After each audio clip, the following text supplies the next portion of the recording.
Assalamualaikum warahmatullahi wabarakatuh. Shalom, Om Swastiastu, Namo Buddhaya, dan salam kebajikan bagi kita semua.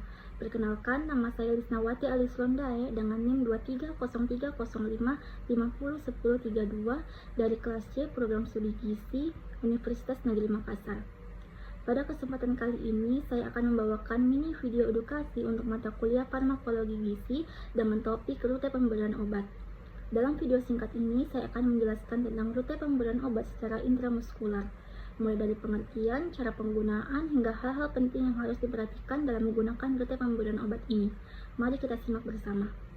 Rute intramuskular atau IM adalah cara pemberian obat dengan menyuntikkan obat langsung ke dalam jaringan otot menggunakan jarum suntik. Otot dipilih karena memiliki aliran darah yang baik, sehingga obat cepat terserap ke peredaran darah dan otot dapat menampung volume obat yang lebih besar dibanding suntikan di bawah kulit.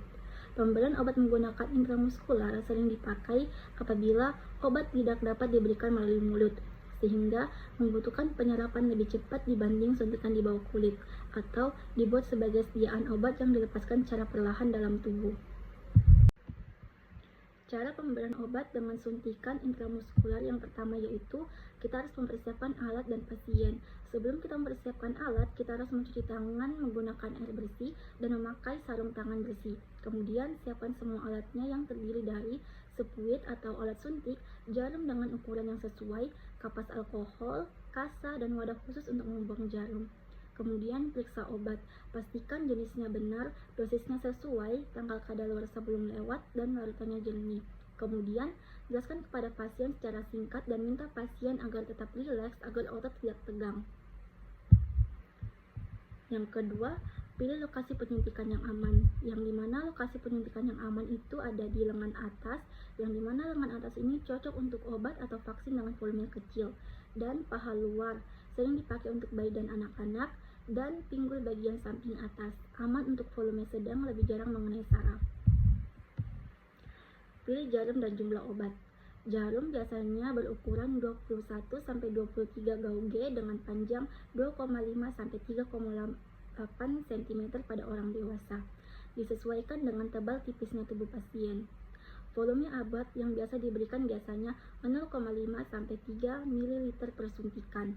Obat besar pada orang dewasa kadang bisa menampung hingga 5 ml. Teknik penyuntikan dengan rute intramuskular yaitu yang pertama, bersihkan kulit dengan kapas alkohol. Tunggu sampai kering. Bila obatnya perih atau khusus, bisa gunakan teknik Z-track atau kulit ditarik ke samping sedikit sebelum jarum masuk, agar obat tidak bocor ke bawah kulit. Masukkan jarum tegak lurus 90 derajat ke otot dengan cepat dan mantap. Suntikan obat perlahan agar tidak terlalu sakit. Tarik jarum keluar dengan cepat, kemudian tekan lembut dengan kasa. Setelah penyuntikan yaitu buang jarum dan sepuit ke wadah khusus, SAR container, catat nama obat, dosis, dan lokasi suntikan. Beritahu pasien, mungkin terasa sedikit nyeri atau pegal di lokasi suntikan. Itu normal dan akan hilang dalam 1-2 hari. Kelebihan dari rute intramuskular yaitu obat cepat bekerja karena aliran darah di otot lebih banyak dibanding di bawah kulit. Bisa menyuntikkan obat dengan volume lebih banyak dibanding suntikan di bawah kulit. Cocok untuk obat yang tidak bisa diminum, misalnya karena hancur oleh asam lambung. Kekurangan dari rute intramuskular yaitu rasa nyeri. Saat disuntik atau beberapa waktu setelahnya bisa juga muncul memar atau bengkak. Infeksi atau abses bisa terjadi bila kebersihan atau teknik menyuntikan tidak baik. Yang ketiga, risiko mengenai saraf, misalnya saraf skiatik dibokong bila penyuntikan salah lokasi. Risiko pendarahan atau benjolan darah hematoma, terutama pada pasien dengan masalah pembekuan darah atau yang sedang minum obat pengencer darah. Harus dilakukan oleh tenaga terlatih, tidak bisa sembarangan dilakukan sendiri kecuali pada kondisi khusus dengan pelatihan, misalnya pasien yang butuh suntikan rutin.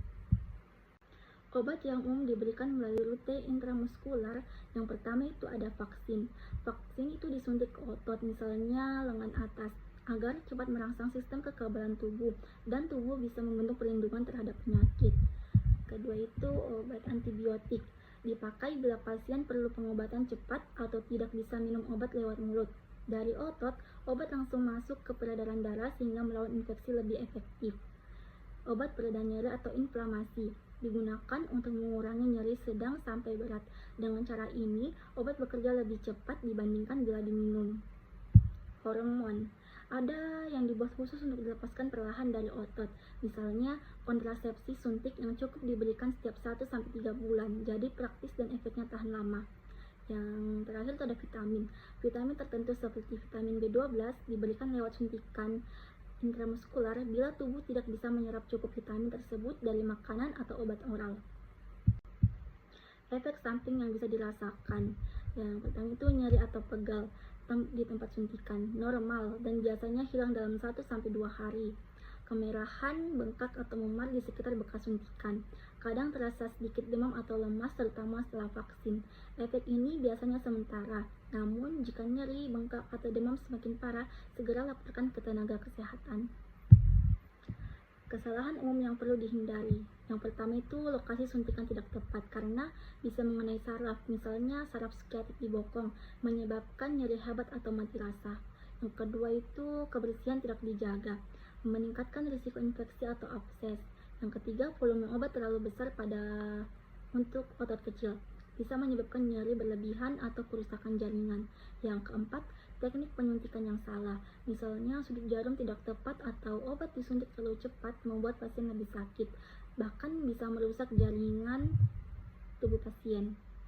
Tidak memperhatikan kondisi pasien, misalnya pada pasien dengan gangguan pembekuan darah, risiko memar dan pendarahan lebih tinggi.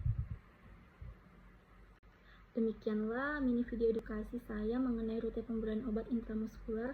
Kurang lebihnya mohon dimaafkan. Wassalamualaikum warahmatullahi wabarakatuh.